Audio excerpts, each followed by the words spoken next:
हाँ जी students, how are you? I hope you all are doing well. तो आज हम पढ़ेंगे टेंस हम डिफरेंट स्टाइल में तो नहीं कह सकती मैं, बट कोशिश करूंगी कि जहां तक भी मैं आपको समझाऊं तो आपको डीपली एक्सप्लेन करूं ताकि आपको पूरे टेंस समझ में आ जाए। ये मैंने एक्चुअली एक सिंपल टेंस पढ़ाने का तरीका भी फॉर्म किया है थोड़ा अपने हिसाब से, ताकि अगर छोटे बच्चे जैसे 5th-6th स्टैंडर्ड के बच्चे भी टेंस सीख रहे हैं, जैसे स्कूलों में उनका सिलेबस है लैंग्वेज में, तो उनको भी ये समझ में आना चाहिए। सो गाइस, सबसे पहले हम बात करते हैं कि टेंसेस को हम डिवाइड कर लेते हैं 3 फॉर्म्स में, यानी कि 3 तरीके के टेंस हमने पढ़ने हैं। First is present, second is past and third is future. Tense क्या होता है? टेंस को अगर हिंदी में देखें तो काल कहते हैं, और काल का एग्जैक्ट मीनिंग समय होता है। तो यहाँ पर हमें समय की स्टडी करनी है, यानी कि हम बात करेंगे प्रेजेंट की, उसके बाद बात करेंगे पास्ट की, और उसके बाद बात करेंगे फ्यूचर की। और ये जो 4 चीजें हैं, ये 4 हैं ब्रांचेस, यानी कि सबसे पहली ब्रांच इंडेफिनिट, नेक्स्ट ब्रांच है कॉन्टिन्यूअस, नेक्स्ट ब्रांच है परफेक्ट एंड नेक्स्ट ब्रांच है परफेक्ट कंटिन्यूअस। अगर हम प्रेजेंट को पहली ब्रांच के साथ जोड़ते हैं तो हमारा पहला टेंस फॉर्म होता है present indefinite, next present continuous, next present perfect, next present perfect continuous. So guys, इस तरह से प्रेजेंट के चारों टेंस बन जाएंगे। आगे हम बात करते हैं past indefinite, past continuous, past perfect, past perfect continuous, future indefinite, future continuous, future perfect continuous. यहाँ पर अब हम 12 टेंस इस तरह से बना सकते हैं। इंडेफिनिट की अगर बात करें तो इंडेफिनिट टेंस में एक्शन की स्थिति निश्चित नहीं होती, यानी कि हमें नहीं पता कब एक्शन हो रही है। इसमें हम देखते हैं कि जो प्रेजेंट इंडेफिनिट है उसे हम हैबिचुअल एक्शन के लिए भी यूज करते हैं, डेली रूटीन के लिए भी यूज कर सकते हैं, जर्नल ट्रुथ के लिए भी यूज करते हैं, प्रेजेंट मोमेंट के लिए भी यूज करते हैं, नियर फ्यूचर के लिए भी यूज करते हैं। तो यहाँ पर जो एक्शन है ना, उसकी स्थिति एग्जैक्ट नहीं है। जैसे हम अब बात करें कॉन्टिन्यूअस की, कॉन्टिन्यूअस में एक्शन जो है वो हो रही होती है, यानी कि ऑन द सेम टाइम हमें एक्शन दिखाई दे रही है कि अभी एक्शन हो रही है हमारे सामने। अगर हम बात परफेक्ट की करें तो परफेक्ट में एक्शन जो है वो फिनिश हो चुकी होती है, जो परफेक्ट टेंसेस होते हैं। तो इसमें भी हमें एक्शन की स्थिति का पता चल रहा है, इसमें भी एक्शन की स्थिति का पता चल रहा है, और इसमें नहीं चल रहा। नेक्स्ट बात करेंगे प्रेजेंट परफेक्ट कॉन्टिन्यूअस टेंस की, यानी कि जो भी परफेक्ट कॉन्टिन्यूअस है उनमें जो एक्शन है वो पास्ट में स्टार्ट होती है, मतलब पास्ट में ही जारी थी और वो अभी भी कुछ शेष है, यानी कि बाकी है। तो इस तरह से हम चारों ब्रांचेस को पहले समझेंगे, उसके बाद पहला टेंस स्टार्ट करेंगे। अब हम यहाँ पर स्टार्ट करने जा रहे हैं प्रेजेंट टेंस। प्रेजेंट में सबसे पहले प्रेजेंट इंडेफिनिट टेंस के बारे में हम यहाँ पे जानेंगे कि प्रेजेंट इंडेफिनिट टेंस को कैसे स्टडी करना है। सो गाइज, यहाँ पर ना मैंने एक चार्ट बना लिया है सिंपल सा, हो सकता है कि आपको इससे ज्यादा आसानी से समझ में आए। जैसे कि सेंटेंस किस तरह का सेंटेंस है, यहाँ पर मैंने सब्जेक्ट फॉर्म किए हैं कि सबसे पहले हम देखते हैं आई, वी, यू एंड दे। ये जो प्लूरल सब्जेक्ट्स हैं, यानी कि जो प्लूरल नाउन्स हैं, इनके लिए क्या फॉर्मूलाज होंगे। और लास्ट वाला जो ब्रैकेट मैंने बनाया है वो ही, शी, इट या सिंगुलर अगर हम इनको कहें तो ये सिंगुलर नाउन्स रहेंगी। तो इनके लिए क्या फॉर्मूलाज आएगा हर तरीके के सेंटेंस के लिए। सो गाइस, सबसे पहला जो सेंटेंस है दैट इज सिंपल सेंटेंस।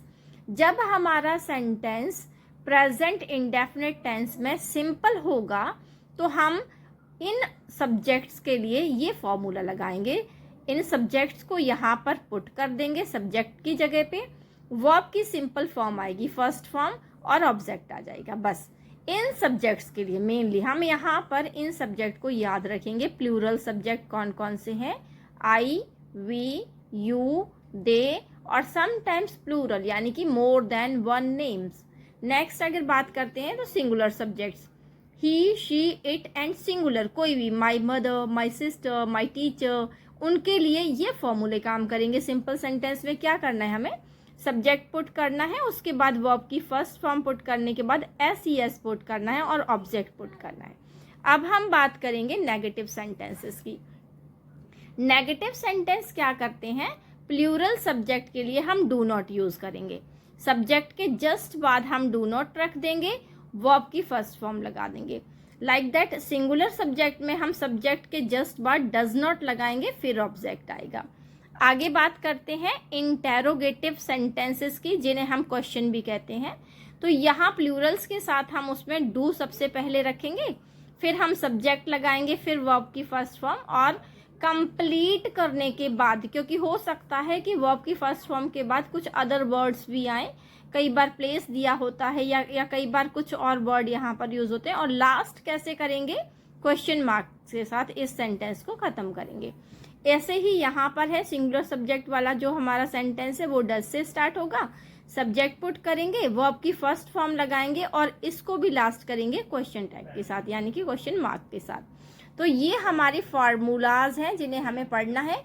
उसके बाद हम बात करेंगे कि हमारा प्रेजेंट इंडेफिनिट टेंस यूज कहाँ होता है। तो फर्स्ट इज हैबिचुअल एक्शन, किस किस के लिए यूज करेंगे, habitual action and daily routine के लिए। तो यहाँ पर हम बात करते हैं सबसे पहले, मोस्टली हमारे जो सेंटेंसेस होंगे उनमें होगा every day, every month, every week, sorry यहाँ पर वीक पुट कर सकते हैं, every month, once a week, twice a week, इस तरह के सेंटेंसेस में वर्ड आएंगे जिनको हम हैबिचुअल या डेली रूटीन एक्शन कह सकते हैं। नेक्स्ट अगर हम बात करते हैं that is general truth. General truth किस तरीके के होते हैं वो आप मैं कुछ एग्जाम्पल्स के थ्रू यहाँ पर बता रही हूँ। और बहुत ज़्यादा इम्पॉर्टेंट बात है, जब भी हम अपने स्टूडेंट्स को टेंस पढ़ा रहे हैं, मेनली टेंस में प्रैक्टिस मैटर करती है। टेंस में आप जितना चाहे लेक्चर दे लो, जितना चाहे बच्चे को फार्मूलाज रटा लो, जितना चाहे बच्चे को रूल्स एंड रेगुलेशंस रटा लो, लेकिन जब तक आप बच्चे को प्रैक्टिस नहीं देते ना, बच्चा टेंस में एक्सपर्ट नहीं हो पाता। ये बात आप ध्यान रखिए। इस वीडियो को देखने पर आप टीचर हैं या आप स्टूडेंट्स हैं तो आप इसमें प्रैक्टिस मैटर करती है।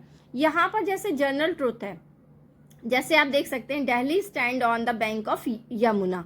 तो दिल्ली कहाँ पर है, ये स्टैंड करती है, एस लगा दिया हमने क्योंकि सिंगुलर है, on the bank of Yamuna, Yamuna नदी के किनारे स्टैंड करती है। Next the earth moves around the sun, truth है। Next this road leads to the post office, truth है। Next the sun rises in the east, truth है। तो ये सारी चीजें जो जनरली ट्रुथ मानी जाती हैं, इनको हम इस जनरल ट्रुथ में एग्जाम्पल के थ्रू देखेंगे, पढ़ेंगे, बच्चों से करवाएंगे। ज़्यादा से ज़्यादा इस तरह के एग्जाम्पल और फॉर्म करो जिसमें पता लगे कि हाँ ये बात एग्जैक्टली ट्रुथ है। ठीक है, नेक्स्ट बात करते हैं प्रेजेंट मोमेंट की। अभी का मोमेंट क्या है, आई लिव एट, जो भी दिखे, कमला नगर, आई लिव एट, अपने विलेज का नेम उनसे पुट करवाओ, जो भी है, मतलब अभी जो प्रेजेंट में क्या है स्थिति हमारी, उसको अगर हम लिखना चाहें तो इस तरह के सेंटेंस फॉर्म करेंगे। सरला रीड्स अ बुक, सरला क्या करती है, एक किताब पढ़ती है। ठीक है, सो ये चीज़ है। Next near future, near future मतलब अब देखो किस तरह के सेंटेंस आते हैं नियर फ्यूचर में, माई बर्थडे कम्स, कम्स के बाद हम डेट भी यहाँ पे पुट कर सकते हैं, ठीक है, या मंथ पुट कर सकते हैं। नेक्स्ट बात करते हैं हम सेंटेंसेस के प्रैक्टिस की। एफर्मेटिव यानी कि सिंपल सेंटेंस ही होता है, तो बच्चों को कहिए कि 8-10 सिंपल सेंटेंस फॉर्म करें, like this, I go to school every day, I play cricket, we study English, they live in Punjab, you speak English well, he plays football, she reads a book, my mother cooks food. तरह के sentences आप बता सकते हैं। एक चीज़ याद रखिए, जैसे कि ये मैं ईस्ट है तो इससे पहले आने वाला दा जो है इसको मैं दी बोलूँगी, क्योंकि ईस्ट जो है वो ई से स्टार्ट हो रहा है। इसमें आप देखिए किसी एक वीडियो में मैंने ये सेंटेंस एग्जाम्पल में डाला है जहाँ पर मैंने दा और दी में फ़र्क बताया। The sun rises in the east, ठीक है, तो यहाँ पे सन से पहले ये दा है और ईस्ट से पहले ये दी है। आगे बात करते हैं कुछ और एग्जाम्पल्स की। टेंस को इतनी जल्दबाजी में मत पढ़ाइए कि बच्चों को एक तो बोरिंग लगे, दूसरा वो समझ भी ना पाए। अब हम देखते हैं कि हमने आगे क्या करना है। आगे आप देखिए, अब फिर से दोबारा से थोड़ा सा रूल की साइड ले जाइए बच्चों को। आई, वी, यू, दे, इसमें हम देखते हैं कि हम वर्ब की फर्स्ट फॉर्म लगाएंगे। ही, शी, इट, वर्ब की फर्स्ट फॉर्म प्लस एस या ई एस लगाएंगे। कहाँ पर एस आना है, कहाँ पर ई एस आना है, ये आप मेरे एक वीडियो में मैंने बनाकर सेंड किया हुआ है, देख लीजिए। नेगेटिव सेंटेंसेस को कैसे मेक करना है, यूज डू नॉट और डज नॉट। अब हम देखते हैं कि डज नॉट कहाँ मेनली यूज होता है, ये सिंगुलर सब्जेक्ट्स के लिए होता है, और डू नॉट ये होता है प्लूरल सब्जेक्ट के लिए। तो यहाँ पर आई देखेंगे, आई के साथ डू नॉट आएगा कि does not, I do not, obviously क्योंकि आई को हमने प्लूरल सब्जेक्ट में देखा था। तो I do not like tea. She के बाद डज नॉट लगा दो, she does not play tennis. They do not watch TV. He does not go to school. We do not eat meal. My brother does not study at night. तो इस तरह से आप ये सारे सेंटेंस नेगेटिव में भी बच्चों को फॉर्म करवाइए। नेक्स्ट देखिए क्वेश्चन, अब ये क्वेश्चन वाले आ गए। तो यहाँ पर यू है तो क्वेश्चन में डू और डज, डू कहाँ लगना है, ऑब्वियसली फॉर प्लूरल, और डज जो है वो सिंगुलर में लगाएंगे। तो डू यहाँ पर यू के साथ यहाँ पर डू लगाओ। Do you play cricket, she के साथ डज लगा दीजिए। Does she speak English. Do you live here. Does he go to school. यहाँ पर योर मदर है, योर मदर सिंगुलर में ही आएगा। Does your mother cook food. Next we, यहाँ पर लिखा है वी नीड अ पेन, है ना, तो यहाँ पर क्या लिखाएंगे, do we need a pen. इस तरह से क्वेश्चन फॉर्म करेंगे। आप देखो ये एक्सरसाइज भी इंक्लूड कीजिए।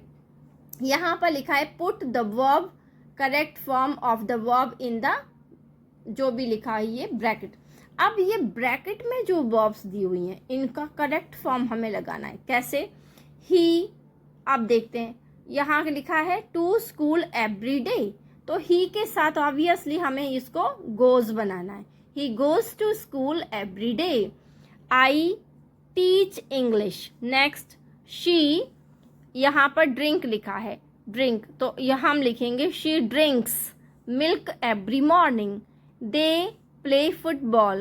My father works in a bank. We do our homework. The baby, अब जो baby लिखा है तो वो cries a lot. You run very fast.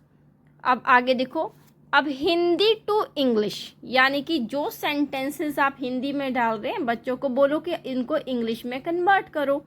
मैं रोज स्कूल जाता हूँ। आई गो टू स्कूल डेली। वह चाय पीती है। She drinks T.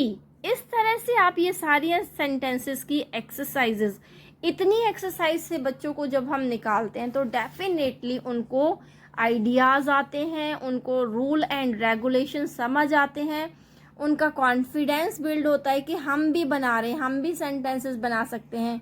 So guys, thank